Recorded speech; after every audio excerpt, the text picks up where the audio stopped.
नमस्कार दोस्तों, स्वागत है आपका देश दुनिया की बड़ी खबरों में। पहली बड़ी खबर में हम आपको बताएंगे कि किस तरह अरविंद केजरीवाल ने नरेंद्र मोदी पर साधा निशाना। रामलीला मैदान से बोले केजरीवाल, इतना अहंकारी पीएम के सुप्रीम कोर्ट के फैसले को नहीं माना। और दूसरी खबर में हम आपको बताएंगे सचिन पायलट बोले, राजनीति में राय रखना बहुत महत्वपूर्ण। मैंने वसुंधरा राजे का विरोध किया लेकिन अपशब्द नहीं किए। तीसरी बड़ी खबर में हम आपको बताएंगे पाकिस्तान में भटका इंडिगो का विमान। तो दोस्तों चलिए विस्तार से जान लेते हैं एक एक खबर को। दिल्ली के मुख्यमंत्री और आम आदमी पार्टी के संयोजक अरविंद केजरीवाल ने दिल्ली के रामलीला मैदान पर मेहरौली को संबोधित किया। केंद्र के अध्यादेश के खिलाफ बुलाई गई रैली में प्रधानमंत्री मोदी पर जमकर हमला बोला। केजरीवाल ने कहा, कई साल बाद आज हम रामलीला मैदान में इकट्ठा हुए हैं। 12 साल पहले करप्शन के खिलाफ इकट्ठा हुए थे। आज इस देश में एक अहंकारी तानाशाह को हटाने के लिए इकट्ठे हुए हैं।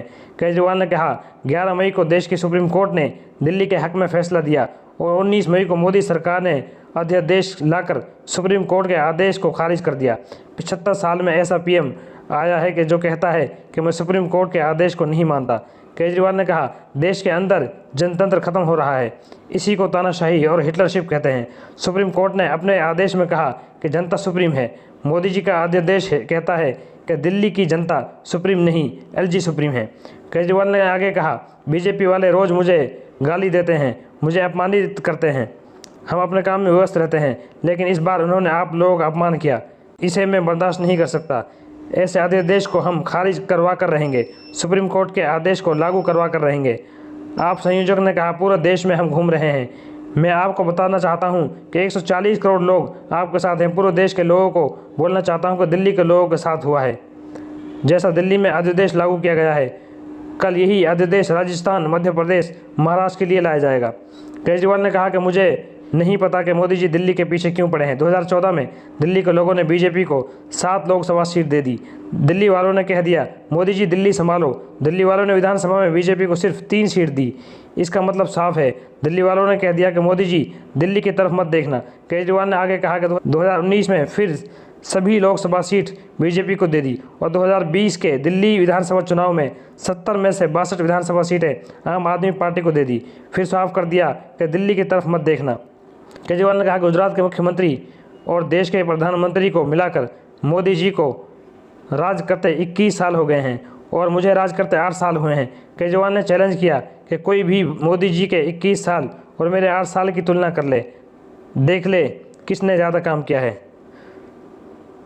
तो चलिए दोस्तों, चलते हैं दूसरी बड़ी खबर की तरफ। राजनीति में राय रखना बहुत महत्वपूर्ण। मैंने वसुंधरा राज का विरोध किया लेकिन अपशब्द नहीं निकाले। ये कहा सचिन पायलट ने।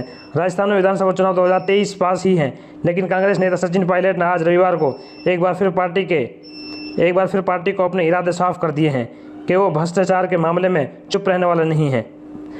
दोस्तों, आज अपने पिता राजेश पायलट की पुण्यतिथि पर उन्हें श्रद्धांजलि देने के बाद पायलट ने बड़ा बयान देते हुए साफ संकेत दे दिए हैं कि वो चुप बैठने वाले नेता नहीं हैं। सचिन पायलट ने पिता राजेश पायलट की पुण्यतिथि पर आयोजित कार्यक्रम को संबोधित करते हुए कहा, अगर हमारे शासन में कोई कमी है तो हमें दूसरों को दोष दिए बिना उसे सुधारना चाहिए। मैंने किसी को बदनाम करने के लिए अपनी मांगों को आगे नहीं रखा। राजनीति में अपनी राय रखना बहुत महत्वपूर्ण है। सचिन पायलट ने कहा, मैंने हमारे पूर्व मुख्यमंत्री वसुंधरा राज का विरोध साल के 365 दिन किया, लेकिन कभी मेरी मुँह से कोई छोटी बात या अपशब्द नहीं निकला। वो मेरे से उम्र में बड़ी हैं, लेकिन आज भी मैं कहता हूँ, अपने खान आवंटित कर दी, चोरी पकड़ी तो रद्द कर दी, लेकिन आवंटन तो किया था ना। कांग्रेस नेता सचिन पायलट ने कहा, राजेश पायलट जी ने अपने जीवन में फौज की नौकरी की, लड़ाकू विमान चलाए, पाकिस्तान के दांत खट्टे किए और राजनीति में भी अपनी बात को मुस्तैदी से रखा। उसी प्रकार की राजनीति की आज देश को ज़रूरत है। बेबाकी से बोलना, सच्चाई ईमानदारी के समर्थन करना, विपरीत परिस्थितियों में भी समझौता न करना। तो दोस्तों, चलते हैं तीसरी बड़ी खबर की तरफ। आपको बताएंगे कि पाकिस्तान में भटका इंडिया का विमान। पंजाब के अमृतसर से अहमदाबाद जाने वाली इंडिया एयरलाइंस की एक उड़ान खराब मौसम के कारण लाहौर के पास पाकिस्तान में भटक गई और लगभग 8 बजे भारतीय हवाई क्षेत्र में वापस जाने से पहले गुजरावाला तक पहुँच गई। फ्लाइट रडार के अनुसार भारतीय विमान ने शनिवार को लाहौर के उत्तर में लगभग 7:30 बजे प्रवेश किया और रात 8:01 भारत लौटा। पाक नागरिक उड्डयन प्राधिकरण के एक वरिष्ठ अधिकारी ने कहा कि नई बात नहीं है, क्योंकि खराब मौसम की स्थिति में अंतर्राष्ट्रीय स्तर पर ऐसी अनुमति है। इसी बीच सीए द्वारा जारी अलर्ट के चलते हवाई अड्डे पर खराब दृश्यता के कारण कई उड़ानों को डाइवर्ट किया गया और देरी की गई। सीएए के प्रवक्ता ने कहा कि जिसने लाहौर के लिए मौसम की चेतावनी रात 11:30 बजे तक बढ़ा दी।